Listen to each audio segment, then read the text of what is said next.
ನಮಸ್ಕಾರ. ನನ್ನ ಹೆಸರು ಮಹಾಲಕ್ಷ್ಮಿ. ಎಲ್ಲರೂ ಚೆನ್ನಾಗಿದ್ದೀರಾ ಅಂತ ಭಾವಿಸ್ತಾ ಈ ವಿಡಿಯೋವನ್ನು ಶುರು ಮಾಡೋಣ. ತುಂಬ ಜನರಿಂದ ಕ್ವೆಶನ್ಸ್ ಬಂದಿದೆ. ಏನು ಅಂತ ಹೇಳೋದಾದರೆ, ಮೇಡಮ್ ಯಾವತ್ತು ಕೂದಲು ಕಟ್ ಮಾಡಿಸ್ಬೇಕು, ಯಾವತ್ತು ಐಬ್ರೋ ಮಾಡಿಸ್ಬೇಕು, ಪೆಡಿಕ್ಯೂರ್, ಮೆಡಿಕ್ಯೂರ್, ಸೊ ಈ ಥರ ಎಲ್ಲ ಇದೆ ಅಂತ ಅನ್ನುವಾಗ ಯಾವಾಗ ಮಾಡಿಸ್ಬೇಕು ನಾವು, ಈ ಥರ ಕ್ವೆಶನ್ಸು ತುಂಬಾ ಬರ್ತಾ ಇದೆ. ಹಾಗಾದರೆ ಇದಕ್ಕೆ ಉತ್ತರವನ್ನು ಹೇಳೋದಕ್ಕೆ ಇವತ್ತು ಪ್ರಯತ್ನವನ್ನು ಪಡ್ತಾ ಇರುವಂಥದ್ದು. ನೋಡಿ, ಮೇಯ್ನಾಗಿ ಹೆಣ್ಮಕ್ಳು ಫಸ್ಟ್ ಆಫ್ ಆಲ್ ಕೂದಲನ್ನು ಯಾವಾಗ ಕಟ್ ಮಾಡಿಸ್ಬೇಕು. ನಿಮಗೆ ಕೂದಲು ಬೆಳಿಬೇಕು ಅನ್ನೋ ಆಸೆ ಇದ್ದರೆ, ಸೊ ತುಂಬ ಜನ ಅನ್ಕೊತೀವಿ, ಓಕೆ ನಾನು ಕೂದಲು ಕಟ್ ಮಾಡಿಸ್ದೆ, ಕೂದಲು ಬೆಳೀತಾನೆ ಇಲ್ಲ, ಏನು ಮಾಡೋದು?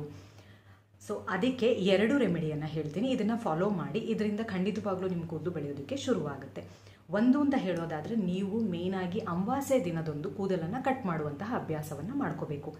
ನೀವು ಮನೆಯಲ್ಲಾರು ಮಾಡ್ಕೊಳ್ಳಿ ಅಥವಾ ಸಲೂನ್ಗೆ ಹೋಗ್ಬಿಟ್ಟು ಬ್ಯೂಟಿ ಪಾರ್ಲರ್ಗೆ ಹೋಗ್ಬಿಟ್ಟು ನೀವು ಕಟಿಂಗಾರು ಮಾಡಿಸ್ಕೊಳ್ಳಿ.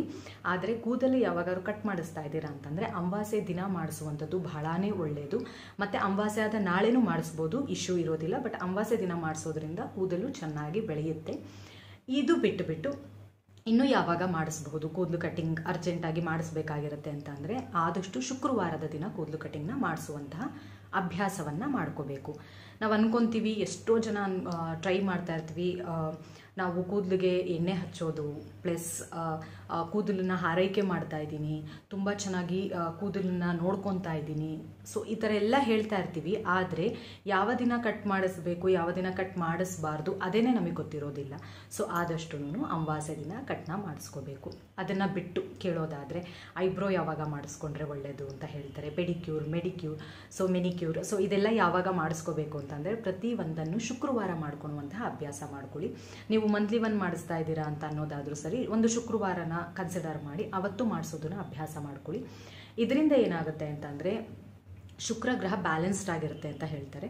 ಸೊ ಶುಕ್ರ ಗ್ರಹ ಬ್ಯಾಲೆನ್ಸ್ಡ್ ಅಂತ ಹೇಳೋದಾದರೆ, ಶುಕ್ರ ಅಂತ ಬರೋದಾದ್ರೇ ರಾಯಲ್ನೆಸ್ ಅಂತ ಬರುವಂಥದ್ದು, ವೆಲ್ತ್ ಅಂತ ಬರುವಂಥದ್ದು. ಸೊ ನೀವು ಅವತ್ತು ಏನಾದ್ರೂ ಕ್ಲೀನಡ್ ಪರ್ಪಸ್ ಆಗಿ, ಈಗ ಏನು ಪೆಡಿಕ್ಯೂರ್ ಮಾಡಿಸುವಂಥದ್ದಾಗಿರ್ಬಹುದು, ಮೆನಿಕ್ಯೂರ್ ಮಾಡಿಸುವಂಥದ್ದಾಗಿರ್ಬೋದು, ಐಬ್ರೋ ಮಾಡಿಸೋದಾಗಿರಬಹುದು, ಇದೆಲ್ಲ ಕ್ಲೀನಿಂಗ್ನೆಸ್ ಆಫ್ ನಿಮ್ಮ ಬಾಡಿಯನ್ನು ಕ್ಲೀನ್ ಮಾಡ್ಕೊಳ್ಳುವಂಥ ಪದ್ಧತಿ. ಹಾಗಾಗಿ ನೀವೇನಾದ್ರೂ ಕಟಿಂಗ್ ಮಾಡಿಸ್ಕೊತಾ ಇದ್ದೀರಾ, ಕೂದಲಾಗಿರ್ಬೋದು, ಐಬ್ರೋ ಆಗಿರ್ಬೋದು, ಸೊ ಶುಕ್ರವಾರದಂದು ಮಾಡಿಸುವುದನ್ನು ಅಭ್ಯಾಸ ಮಾಡ್ಕೊಳ್ಳಿ. ಇದರಿಂದ ನಿಮ್ಮ ಶುಕ್ರ ಗ್ರಹ ಬ್ಯಾಲೆನ್ಸ್ಡ್ ಆಗಿರುತ್ತೆ. ಪ್ಲಸ್ ನಿಮಗೆ ಪ್ರಾಸ್ಪರಿಟಿ ಅನ್ನೋದು ಜಾಸ್ತಿ ಆಗುತ್ತೆ, ಸಮೃದ್ಧಿ ಅನ್ನೋದು ಬರುತ್ತೆ. ನಾವು ಹೆಣ್ಮಕ್ಳಾಗಿ ಇದನ್ನೆಲ್ಲ ಮಾಡಿಸುವಂತಹ ಉದ್ದೇಶ ನೋಡೋದಕ್ಕೆ ಚೆನ್ನಾಗಿ ಕಾಣಬೇಕು ಅಂತ ಅನ್ನೋದು ಹೌದು. ನೀವು ಶುಕ್ರವಾರದತ್ತು ಇದನ್ನು ಪ್ರೊಸೀಜರ್ ಆಗಿ ಫಾಲೋ ಮಾಡ್ಕೊಂಬಂದರೆ ನೀವು ನೋಡೋದಕ್ಕೆ ಇನ್ನೂ ಚೆನ್ನಾಗಿ ಕಾಣೋದಕ್ಕೆ ಸಹಾಯವನ್ನು ಮಾಡುತ್ತೆ. ನಿಮ್ಮ ಕಾಂಪ್ಲೆಕ್ಷನ್ನ ಇನ್ಕ್ರೀಸ್ ಮಾಡೋದಕ್ಕೆ ಸಹಾಯವನ್ನು ಮಾಡುವಂಥದ್ದು ಶುಕ್ರವಾರದ ದಿನ. ನಿಮಗೆ ಈ ಮಾಹಿತಿ ಇಷ್ಟ ಆಗಿದೆ ಅಂತ ನಂಬಿ ಈ ವಿಡಿಯೋನ ಇಲ್ಲಿಗೆ ಮುಕ್ತಾಯಗೊಳಿಸ್ತಾ ಇದ್ದೀನಿ. ಇನ್ನೂ ನಿಮ್ಗೆ ಏನಾದರೂ ಕ್ವೆಶನ್ಸ್ ಇದೆ ಅಂತ ಅನ್ನೋದಾದರೆ, ಈಗ ನಾನು ಹೇಳಿರುವಂತಹ ಟಾಪಿಕ್ ಮೇಲೆ ಆಗಿರಬಹುದು ಅಥವಾ ಇನ್ನೂ ಯಾವುದಾದ್ರು ಟಾಪಿಕ್ ಮೇಲೆ ಆಗಿರಬಹುದು, ನೀವು ಅದನ್ನು ಕಮೆಂಟ್ ಮೂಲಕ ನನಗೆ ತಿಳಿಸಿದ್ರೆ ಅದ್ರ ಬಗ್ಗೆ ಮಾಹಿತಿಯನ್ನು ಕೊಡೋದಕ್ಕೆ ಪ್ರಯತ್ನವನ್ನು ಪಡ್ತೀನಿ. ಸರ್ವೇ ಸಜ್ಜನಃ ಸುಖಿನೋ ಭವಂತು. ನಮಸ್ಕಾರ.